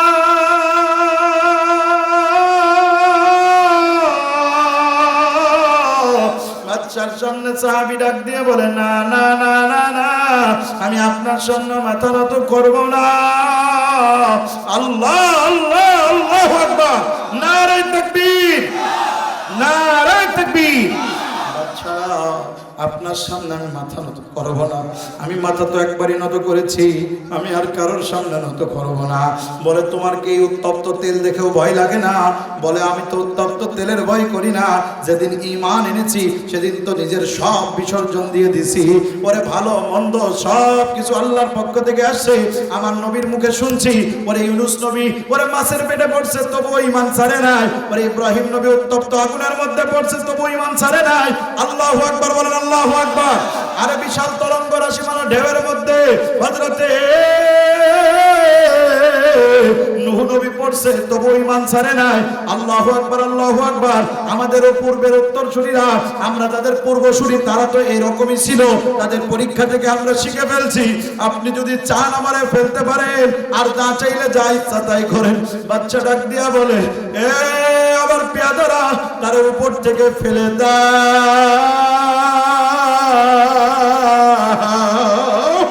আল্লাহ আল্লাহ। আরে যা কথা তাই, উপর থেকে সাহাবীকে ফেলে দেওয়া হলো। আল্লাহু আকবার। এ মুসলমান, ইতিহাস সাক্ষী, এক পর্যায়ে যখন সাহাবীরা তেলের মধ্যে ফেলছে, আল্লাহু আকবার, উনি পুড়ে মরে যায় না, তেলের মধ্যে সাঁতার কাটতেছে। নারে তাকবীর। জবান খুলে বলেন, জবান খুলে বলেন। একটা লোক যদি না বলে, মনে করবো এই সময় সে মুনাফিকের আলামত তার মধ্যে আছে। আল্লাহর নবীর সাহাবীরা ইসলামের জন্য, ঈমানের জন্য উত্তপ্ত তেলের মধ্যে পড়েও আল্লাহু আকবার ঈমান ছেড়ে দেয় নাই। লিল্লাহি তাকবীর, লিল্লাহি তাকবীর। জবান খুলে আল্লাহকে বলেন, আল্লাহু আকবার। তেলের মধ্যে সাঁতার কাটতেছে। বাচ্চা অবাক হয়ে গেছে, কি ব্যাপার? উত্তপ্ত তেলের মধ্যে পড়ার পরে ওই লোক সালাম মানে শান্তিতে আছে, কেমন করে সম্ভব? বাচ্চা ডাক দিয়া বলে, তাহলে মুহাম্মদ সে আবার কেমন ঈমানওয়ালা? এ মুসলমান, এক পর্যায়ে আল্লাহর নবীর সামনে দাঁড়ায় আব্দুল্লাহ বিন সালাম থেকে এখানে ইসলাম আবার ফিরিয়ে আনলাম। আব্দুল্লাহ বিন সালাম রাদিয়াল্লাহু তাআলা ঈমান আনলেন। তার সব পরিবারের লোক, তার সমস্ত গোত্রের লোকরা মুখ ফিরিয়ে নিয়ে চলে গেল। রাসূলুল্লাহ সাল্লাল্লাহু আলাইহি সাল্লাম এই ঘটনাটা বলার শেষে আছে, ঈমান আনতে হবে, মুসলমান হতে হবে পূর্ণাঙ্গ। জোরে কোন ঠিক কিনা? এক পর্যায়ে আব্দুল্লাহ বিন সালাম রাদিয়াল্লাহু তাআলা মুসলমান হয়ে গেলেন। আল্লাহু আকবার বলেন। এই আব্দুল্লাহ বিন সালাম রাদিয়াল্লাহু তাআলা ঈমান আনছেন। ঈমান আইনা নবীর দরবারে যাওয়া আসা করতেছে। কি ঘটনা? নবীর দরবারে যাওয়া আসা করে। এক পর্যায়ে রাসূলুল্লাহ সাল্লাল্লাহু আলাইহি ওয়াসাল্লাম একদিন সব সাহাবীরা বসা সব সাহাবীরা বসে আছে। এমন সময় বিশ্ব নবী সাল্লাল্লাহু আলাইহি সাল্লাম ডাক দিয়ে বললেন, তোমাদের মধ্যে কিছু কিছু সাহাবীরা ঈমান আনছে, কিন্তু এখনো পূর্ণাঙ্গ মুসলমান হয় না। কথাটা খুব কঠিন না? ঈমান আনছে, পূর্ণাঙ্গ মুসলমান হয় নাই। ইয়া আইয়ুহাল্লাযীনা আমানুত্তাকুল্লাহ হাক্কা তুকাতিহি ওয়া লা তামুতুন্না ইল্লা ওয়া আনতুম মুসলিমুন।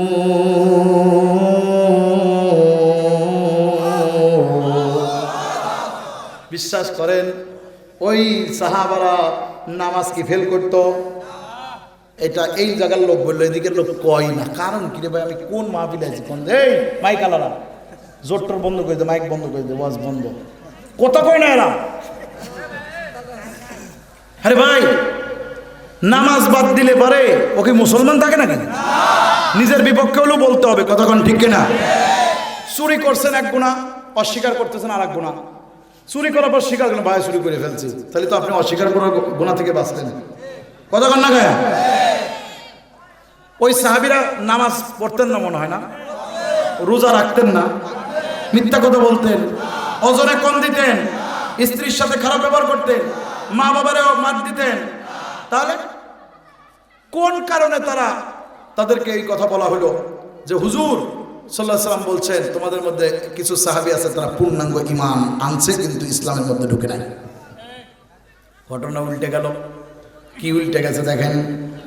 আল্লাহর নবী যখন বললেন তোমাদের মধ্যে কেউ কেউ ইসলামের মধ্যে পূর্ণ ঢোকে নাই, তখন একজন আর একজনের দিকে তাকাচ্ছে। আমি যদি বলি এই জায়গায় একটা ছেলে আছে, তার চোখটা হলো সোনা দিয়ে তৈরি করা, ওই ছেলেটার চোখটা একটা নষ্ট ছিল, তাই ওইটা স্বর্ণের চোখ, মাঝখানে কালো, এই জিনিসটা হলো শুধু একটা আলাদা জিনিস, বাকি সোনা দিয়ে চোখটা বাঁধাই করা। আপনারা এখনই তাকায় দেখবেন তার চোখ সোনা দিয়ে বাঁধাই করা, কথা কোন ঠিক কিনা?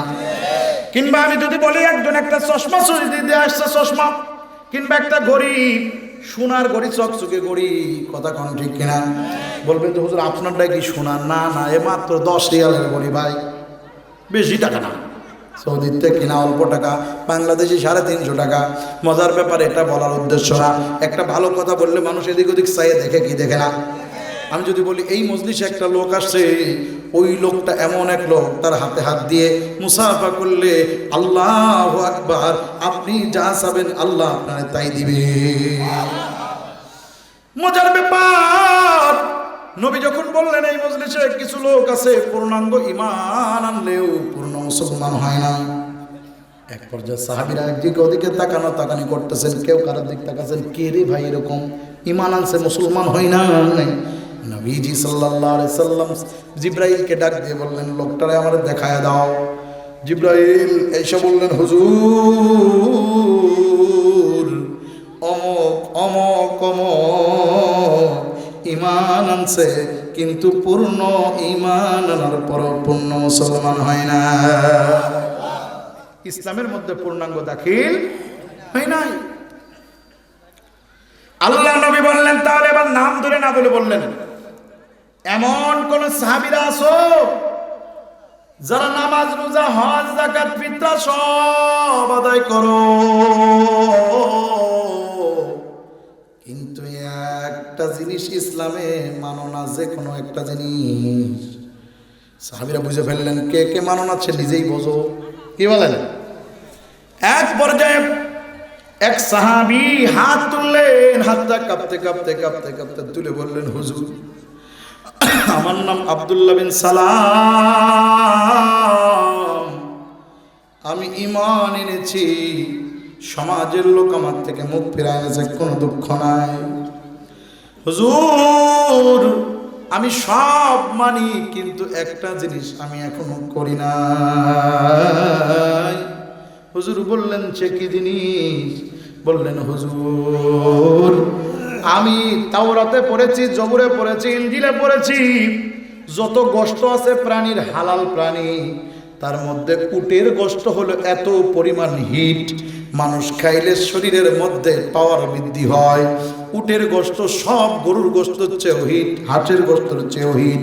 উটের গোশত খাইলে শরীরের মধ্যে মানুষের স্পিড ক্ষমতা বাড়ে। হুজুর এই জন্য উটের গোশত খাইলে ওযু ভেঙে যায়, এই ভয়ে আমি কোনোদিন উটের গোশত খাই না, আর ঈমান আনার পরে কোনোদিন খাই নাই। আল্লাহর নবী ডাক দিয়ে বললেন, আব্দুল্লাহ বিন সালাম, যদি তুমি পূর্ণ ঈমান এনে পূর্ণ ইসলামের মধ্যে পূর্ণাঙ্গ ঢুকতে চাও, তাহলে তোমাকে এই উটের গোশত না খাওয়া পর্যন্ত আমি বলছি তুমি পূর্ণাঙ্গ মুসলমান হও না। হযরত আব্দুল্লাহ বিন সালাম দৌড় মারছে, মজলিস থেকে দৌড় দিছে। সাহাবীরা তাকায় দেখে কি হচ্ছে। আব্দুল্লাহ বিন সালাম দৌড় দিছে বাড়িতে, যায় বলে বিবির টাকা দাও। বিবি বলে কেন? কয়া কাজ আছে দাও। টাকা নিয়ে দৌড় দিছে বাজারে, যায় বলে এ বাজার ওয়ালা, উটের গোশত কে বেচো? কয় আমি। আমার দাও 2 কেজি। নিয়ে আসছে কিছু উটের গোশত কিনা, বাড়ি আইনে স্ত্রীরা বলে তাড়াতাড়ি মশলাপাতি রেডি কর, রান্না কর। স্ত্রী বলে কোনোদিন আপনি এই বাড়িতে গরুর গোশত ঢুকান না, খাসি ছাড়া খান না, আপনি গরু কিনলেন, তার মানে কি হয়েছে? ভাই আমার নবী বলছে হালাল মনে করলে হবে না, ওই হালালটারে খেয়ে কাজে পরিণত করে দেখাইতে হবে। আব্দুল্লাহ বিন সালাম উটের গোশত রান্না হইল, উটের গোশত খাইয়া হাঁটতে হাঁটতে রাসূলের দরবারে 2 চোখের পানি ছেড়ে দিয়ে যায়। শুনতে যাচ্ছে, হুজুর এবার কি আমি পূর্ণ মুসলমান হইতে পারছি নাকি? ও দুনিয়ার মুসলমান, আমি মাহফুজ আপনাদের কারোর ছেলের বয়সী, কারোর বাবা, কারোর ভাতিজার বয়সী, কারোর বন্ধুর বয়সী। ও কলিজার সব টুকরা বাজানরা, আমি কারোর সহপাঠীর মতো গো। আমিও পূর্ণাঙ্গ মুসলমান হইতে পারছি কিনা জানি না, আপনারা পূর্ণাঙ্গ মুসলমান হইতে পারছেন কিনা জানি না। হযরত আব্দুল্লাহ বিন সালাম কাঁদতে কাঁদতে যাইতেছি। আরে আব্দুল্লাহ বিন সালাম কি করছে এটা তো রাসূল জানার আগে কে যাই না গেছে? জোরে বলেন কে কে কে? আল্লাহ জানা ফেলছে। আল্লাহু আকবার। রাসূলের কাছে খবর এসে গেছে, হুজুর আপনার সাহাবীদের মধ্যে যাদের ঈমানের তো খতরা ছিল, ইসলামের মধ্যে মুসলমান হয়ে ঢুকতে এখনো বাকি ছিল অল্প 1 ইঞ্চি, ওনারা পূর্ণাঙ্গ ঢুকে গেছে। ফিসিলমি কাফা। আল্লাহু আকবার, আল্লাহু আকবার। তারা ইসলামের মধ্যে পূর্ণাঙ্গ ঢুকছে। নবীজির দরবারে এসে ওই কোনায় জড়ো হয়ে বসে আছে, কাঁদতেছে। নবী ডাক দিয়ে বলতেছে, তোমাদের ঈমানের হাকিকত আমি দেখে এতটাই খুশি যে তোমরা যাদের ঈমান এনে ইসলামের মধ্যে একটু ঢুকতে বাকি ছিল, তারা এখন অনেক ভিতরে ইসলামের মধ্যে প্রবেশ করেছে। সবাই চলে গেল। আব্দুল্লাহ বিন সালাম মুরব্বী মানুষ, দাড়িগুলি পেকে গেছে রে। আস্তে আস্তে করে হেঁটে হেঁটে রাসূলের কাছে আসতেছে। আল্লাহর হাবিবের কাছে আইসা বিশ্বনবী সরদারে দো আলম তার কাছে বিড়ালের মতো, বিড়াল যেমন পাশে বসে বৈশা বলতেছে, হুজুর একটু খবর নিয়ে কি বলা যায়? আসমানওয়ালার কাছে কি একটু খবর নেওয়া যায় যে আমার নামটা কি পূর্ণাঙ্গ ইসলামে ঢুকছে না এখনো বাইরে আছে? আল্লাহর নবী বললেন, আব্দুল্লাহ বিন সালাম তুমি ভয় পাও না, তোমার চোখের পানিতে প্রমাণ দেয়, তোমার আমলে প্রমাণ দেয় তুমি এখনো ইসলামের মধ্যে পূর্ণ দাখিল হইয়া গেছ। এ বিল্লাতুল এলাকার মা, ও যুবকের দল, ও যুবতীর দল, ও কলিজার টুকরা বাজানের দল, আমি আপনাদের পাও ধরে বলে, আমি আপনাদের ছোট মানুষ, 2টো কথা বলেছি, কষ্ট পায় না রে বাবা। এ বাজানের দল, আল্লাহর কসম আপনি শুধু তাবলীগ করবেন, জিহাদ করবেন না, আপনি ইসলামের মধ্যে পূর্ণ যান নাই। আপনি শুধু জিহাদই করলেন, দাওয়াত দিলেন না, আপনি ইসলামের মধ্যে পূর্ণ যান নাই। আপনি শুধু দাওয়াত দিয়ে গেলেন আর তালিম দিলেন, মাদ্রাসায় পড়ালেন, আল্লাহর রাস্তায় জিহাদের কাজ করলেন না, আপনি এখনো আল্লাহর কসম ইসলামের মধ্যে দাখিল হন নাই। আপনি শুধু তাজকিয়ার কাজই করে গেলেন, আল্লাহু আকবার, দ্বীন ইসলামের পূর্ণ হাকিকত আপনি এখনো পালন করলেন না। আমিও যদি ওইটার মধ্যেই থাকি, আমিও ইসলামের মধ্যে পূর্ণ দাখিল হই নাই। এই জন্য বলি, আজকের বয়ানের সার অংশ, প্রধান মেহমান আসবে, তার আগেই আমি আপনাদেরকে এতটুকু বুঝাইতে সক্ষম ইনশাআল্লাহ, ইসলামের মধ্যে পূর্ণ দাখিল না হয়ে কবরে যাওয়া নিষেধ। কথা বলেন ঠিক কিনা? জোরে বলেন ঠিক কিনা? ইসলামের মধ্যে পূর্ণ দাখিল না হয়ে কবরে যাওয়া কি আল্লাহ নিষেধ করেন নাই? করেন নাই? কোরআনের আয়াত, এটা কি সহি গায়রে সহি বলা লাগবে? হাসান মৌজু মাতলু বলা লাগবে? এর মধ্যে গায়রে সহি, সহির কথা চিন্তা করলে তার ঈমান চলে গেছে আগেই। এটার কোনো সহি গায়রে সহি নাই, এটা কোরআনের আয়াত, কোনো টেনশন করা যাবে না, লা রাইবা ফি, কোনো ভয় পাওয়া যাবে না।